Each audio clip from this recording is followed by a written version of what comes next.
En el bloque pasado hablamos del conflicto en Medio Oriente y la tregua anunciada por Donald Trump. Y en este quisiera comenzar en Ucrania, que parece haber estabilizado el frente en la región de Sumy e incluso realizó algún contraataque exitoso que hizo retroceder a las tropas rusas, que siguen intentando crear una zona de contención para evitar nuevas incursiones contra su territorio. No obstante, los refuerzos enviados por Ucrania a la región parecen haber debilitado sus fuerzas en otras partes de la línea de contacto, ya que Rusia se encuentra avanzando a un ritmo sorprendente al sur de Donetsk. Está cerca de tomar por completo la ciudad de Chasiv Yar, en disputa desde hace tiempo. Se dirige a capturar Toretsk, acercándose a Konstantinovka, avanza hacia Siversk y comenzó a tomar localidades en el nuevo óblast de Dnipropetrovsk. Además, se reactivó el frente en Zaporilla, también a favor de los rusos, ya que Ucrania parece tener que elegir qué regiones defender por la escasez de tropas, aunque sus drones ralentizan el avance ruso.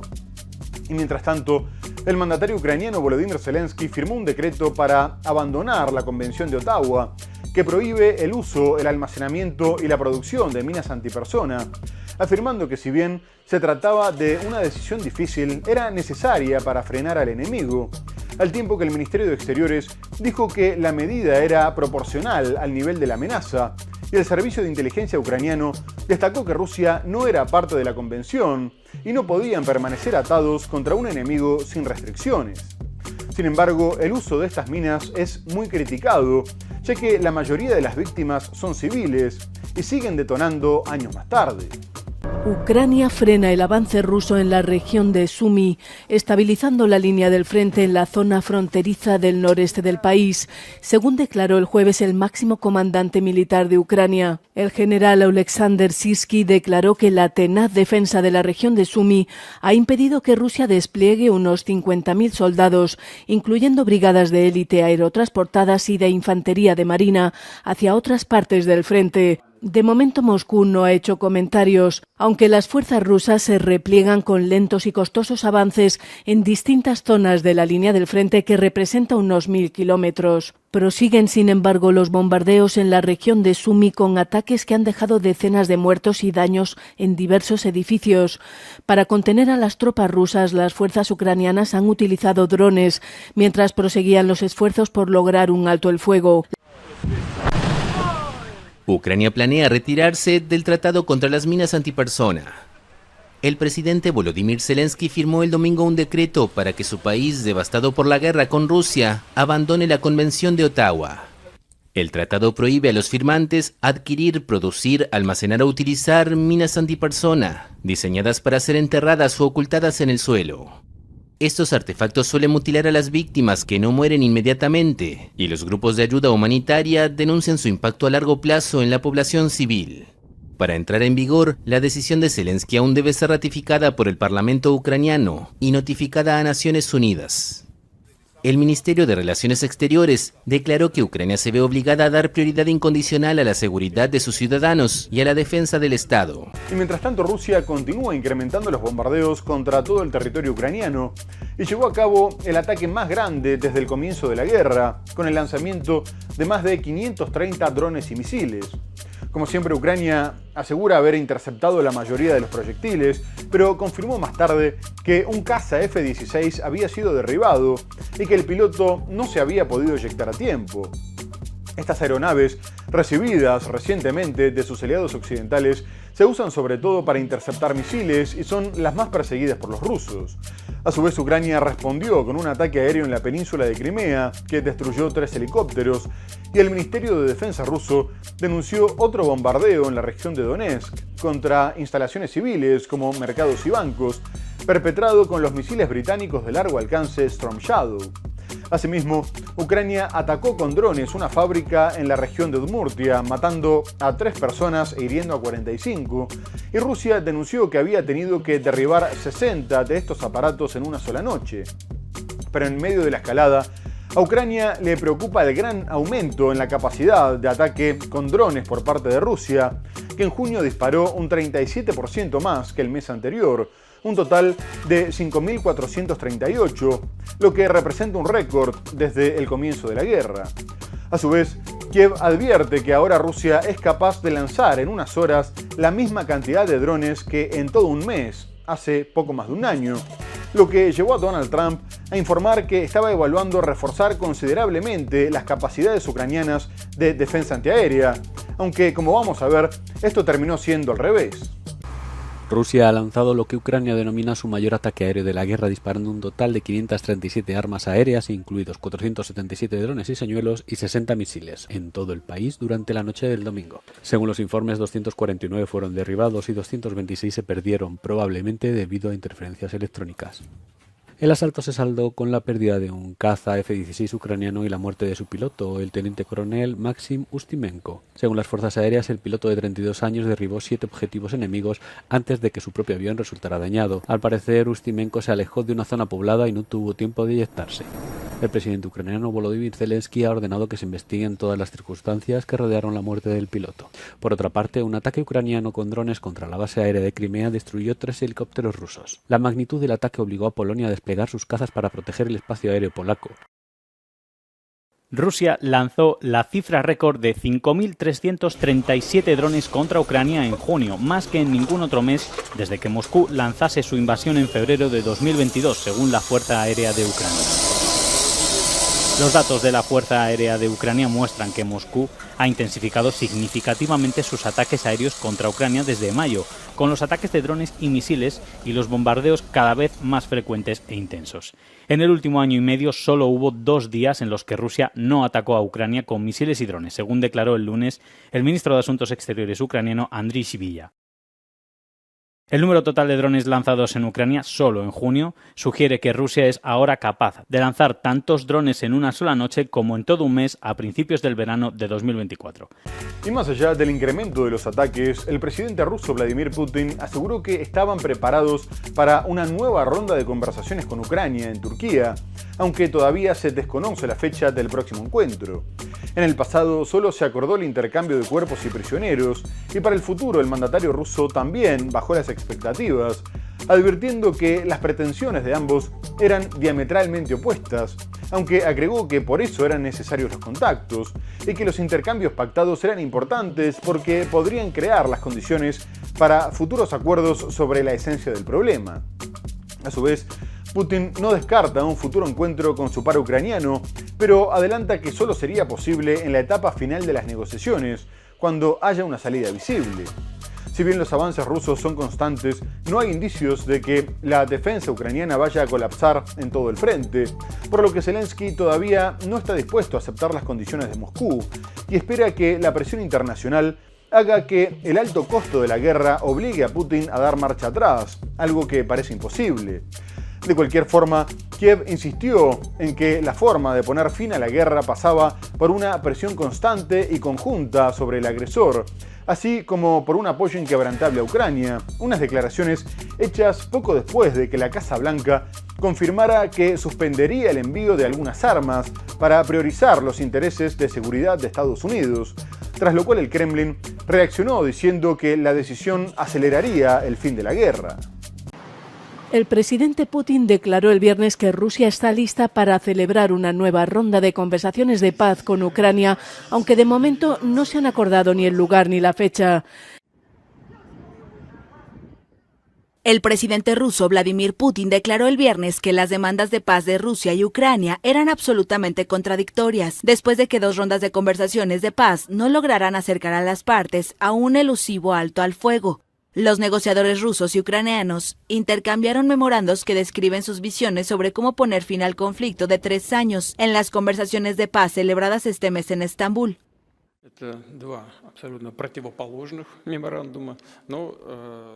Se trata de 2 memorandos absolutamente contradictorios, pero precisamente por eso se organizan y celebran las negociaciones para buscar vías de acercamiento. Bueno, el hecho de que fueran opuestos creo que no hay nada sorprendente. No quisiera entrar en detalles porque creo que sería inoportuno, incluso perjudicial, adelantar las negociaciones.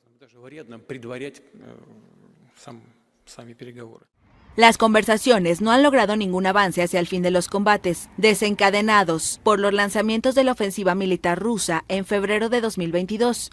Solo han logrado intercambio de prisioneros. Rusia ha exigido a Ucrania que ceda aún más territorio y abandone el apoyo militar occidental como condición previa para la paz. Ambas partes se estaban acusando mutuamente de intentar retrasar el proceso de negociación, ya que, como vimos, todavía no se puso ninguna fecha para el nuevo encuentro, y el vocero del Kremlin, Dmitry Peskov, le respondió al enviado especial de Estados Unidos, Keith Kellogg, afirmando que ellos no estaban retrasando nada y que preferían alcanzar sus objetivos por la vía diplomática. Y quien intentó presionar para un alto el fuego fue el presidente francés Emmanuel Macron, que llamó a Putin por teléfono por primera vez desde el 2022, cuando había viajado a Moscú para advertirle de las consecuencias que tendría una eventual invasión a Ucrania.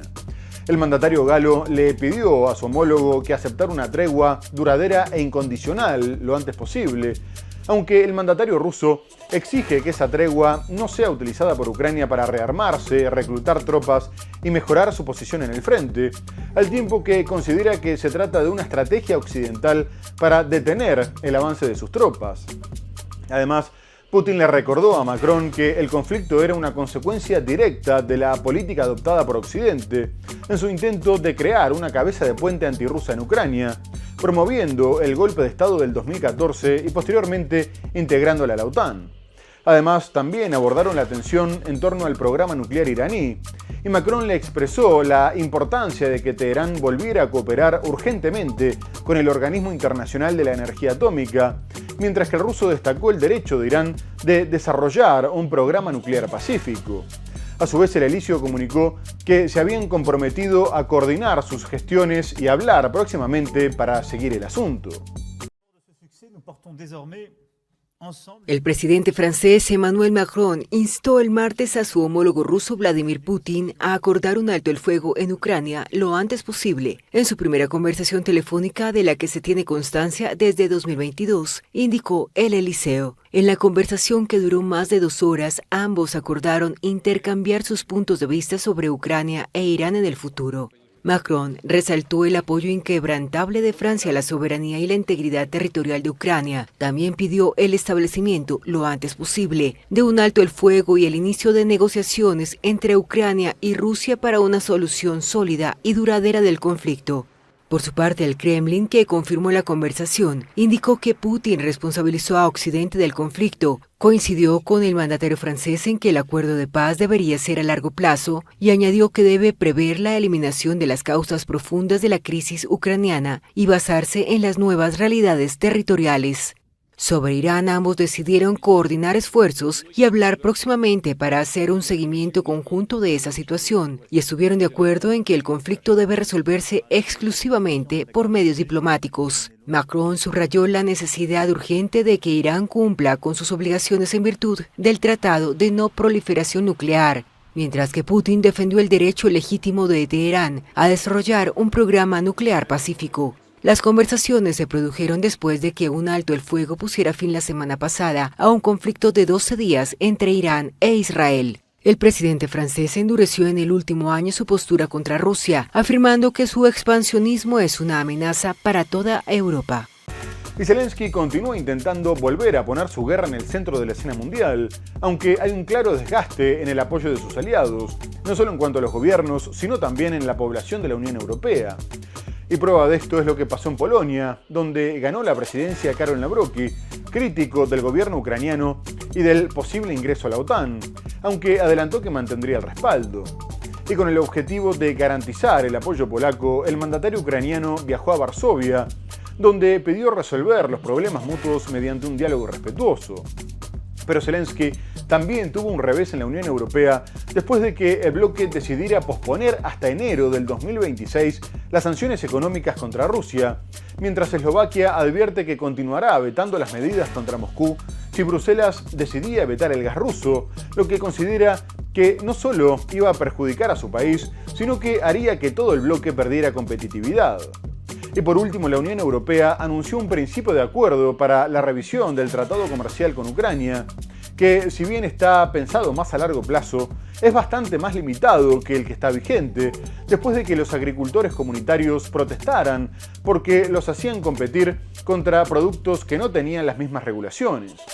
A su vez, la presidenta de la Comisión, Ursula von der Leyen, dijo que el acuerdo garantizaba la llegada de productos ucranianos al mercado global, pero protegiendo los intereses de los agricultores europeos. A su vez, Ucrania aceptó ir adaptando sus normas de producción para hacerlas compatibles con las de la Unión Europea, sobre todo en la cuestión de los pesticidas.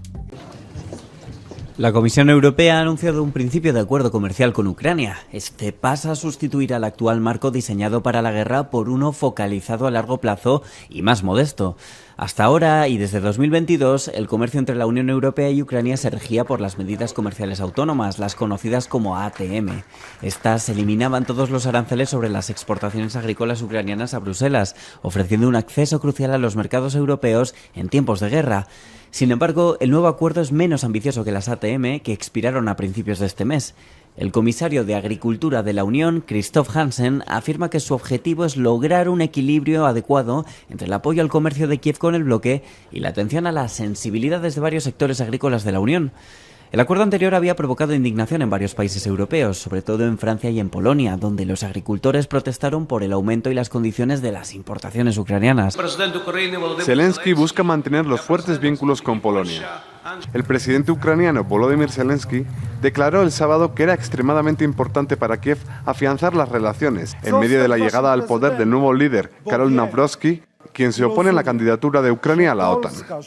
El presidente electo ganó las elecciones presidenciales en Polonia este mes tras una campaña en la que criticó al gobierno ucraniano y acusó al presidente Zelensky de tener un comportamiento indecente hacia sus aliados. Sin embargo, el llamado sentimiento antiucraniano ha crecido en Polonia en los últimos años, intensificándose durante la campaña electoral.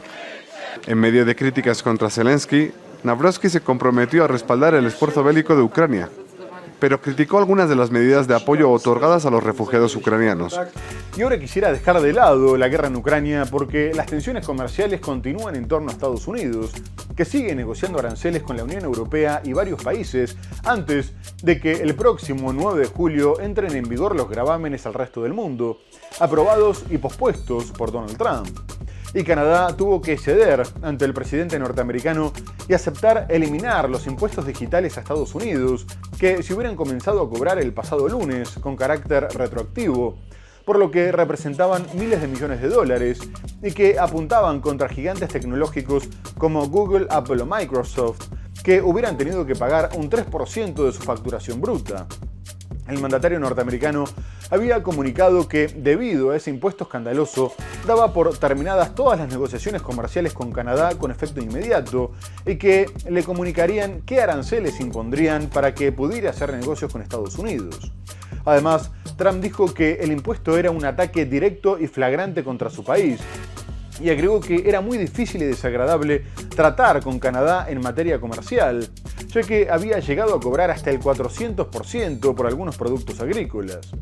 Y unos días más tarde, el ministro de Finanzas e Ingresos canadiense, François-Philippe Champagne, justificó la decisión afirmando que facilitaría las negociaciones económicas y de seguridad con Estados Unidos, favoreciendo la creación de empleo, tras lo cual se reanudaron las negociaciones.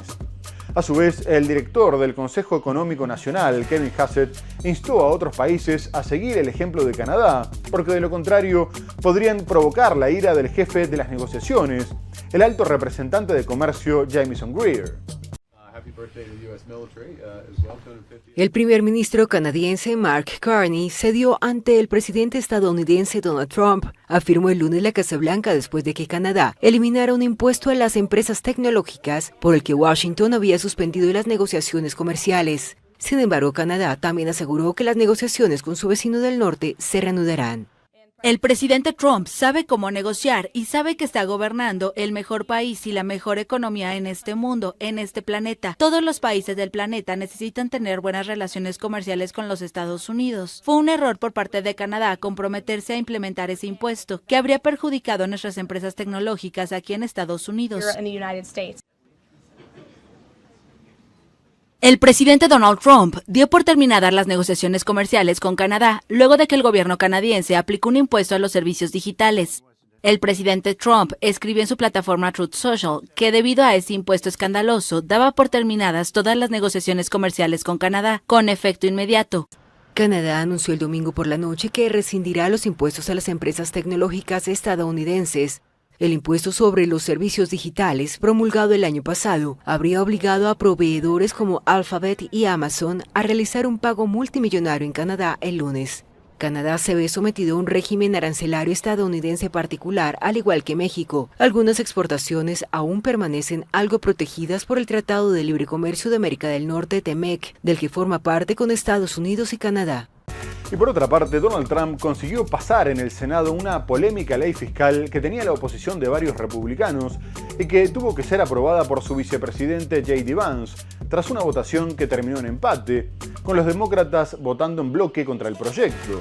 Sin embargo, más allá de la división dentro del oficialismo, la ley es todo lo que se puede esperar de los republicanos, ya que rebaja considerablemente los impuestos a los ricos, aumenta el gasto militar y contra la inmigración y recorta gastos sociales.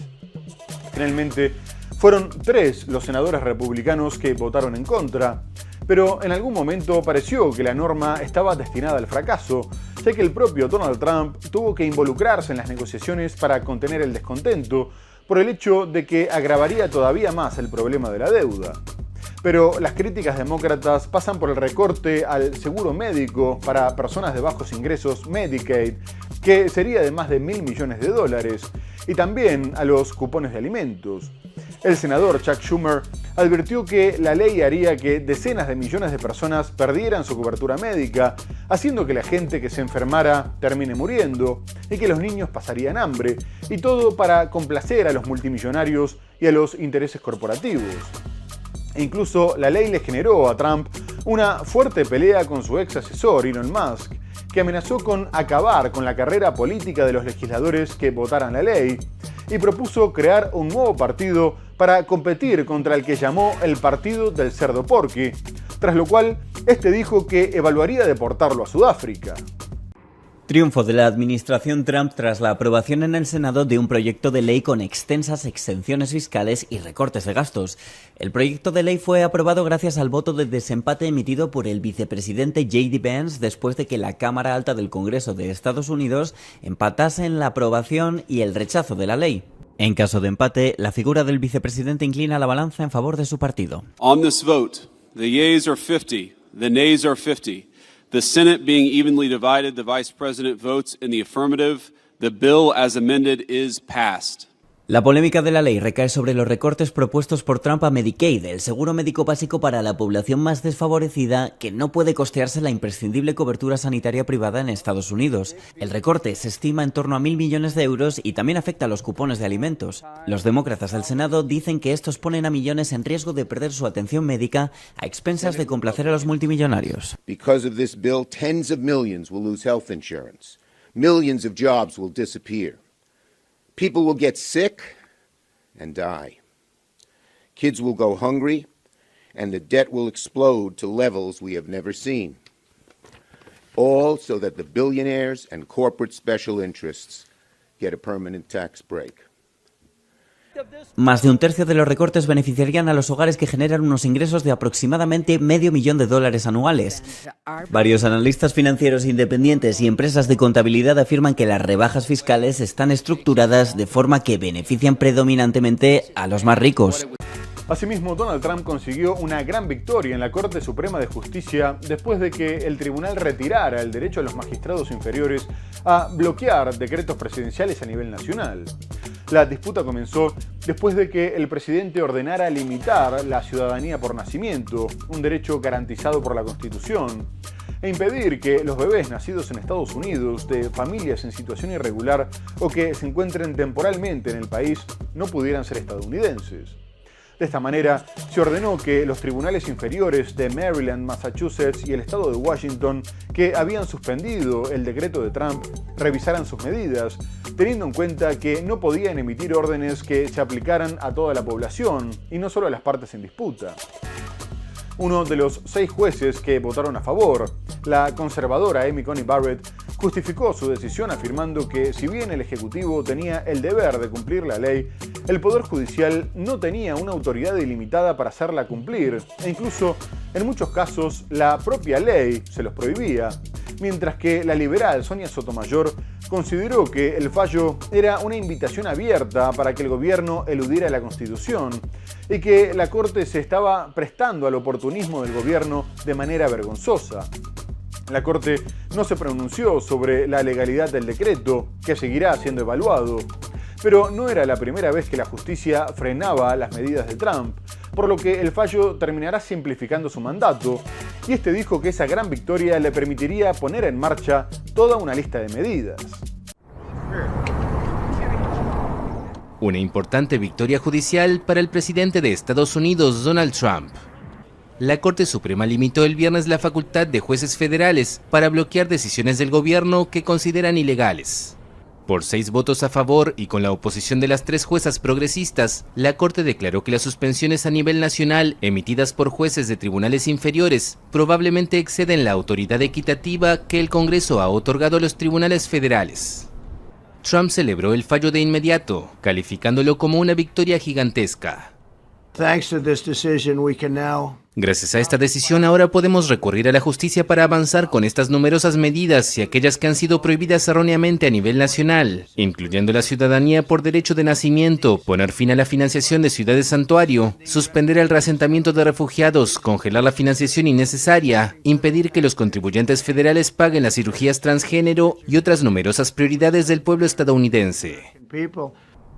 Todo comenzó cuando un decreto de Trump para abolir la ciudadanía automática por nacimiento, firmado el día de su investidura el 20 de enero, fue impugnado y suspendido por algunos tribunales de distrito, que lo consideraron inconstitucional.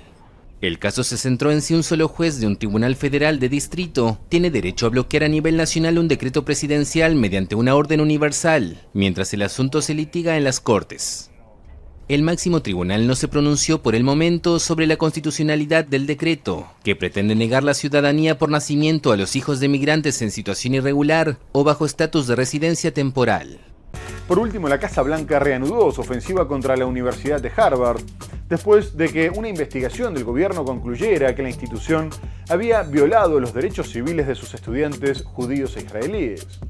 El grupo de trabajo de la Oficina de Derechos Civiles del Departamento de Salud y Servicios Humanos aseguró que Harvard sabía que estos se sentían amenazados por las manifestaciones pro-Palestina y sin embargo había actuado con deliberada indiferencia, ostentando la lamentable distinción de ser uno de los caldos de cultivo más importantes de la discriminación racial. A su vez, el director de la universidad, Alan Garber, recibió una carta en la que se le advertía que si no implementaba cambios de inmediato, perderían todos los recursos financieros federales. No obstante, la investigación fue considerada como un intento de justificar las medidas que el gobierno les está imponiendo a todas las universidades, aunque como Harvard rechazó las pretensiones de Trump de supervisar sus admisiones, sus contrataciones, la ideología de sus estudiantes y la del personal, denunciando que la intromisión violaba sus derechos, el gobierno republicano decidió congelar más de $3.000 millones en subvenciones federales, canceló contratos y la excluyó de las ayudas del gobierno, al tiempo que evaluaba aprobar la anulación de sus exenciones fiscales. La universidad había publicado un informe propio en el que reconocía que el 26% de los estudiantes judíos, pero también el 56% de los musulmanes, se habían sentido inseguros tras los ataques del 7 de octubre y que estaba trabajando para encontrar soluciones definitivas. El gobierno de Donald Trump acusó el lunes a la Universidad de Harvard de permitir el antisemitismo en su campus y le amenazó con suprimir una amplia gama de privilegios federales si no cumple con la ley para combatirlo. En una carta dirigida al presidente de la prestigiosa institución, Alan Garber, el grupo de trabajo gubernamental creado para combatir el antisemitismo señala que Harvard ostenta la lamentable distinción de ser uno de los caldos de cultivo más prominentes y visibles de la discriminación racial. Luego de una minuciosa investigación, el grupo de trabajo de la Oficina de Derechos Civiles del Departamento de Salud y Servicios Humanos concluye que la universidad ha infringido violentamente el título 6 de la Ley de Derechos Civiles, que prohíbe la discriminación por motivos de raza, color y origen nacional.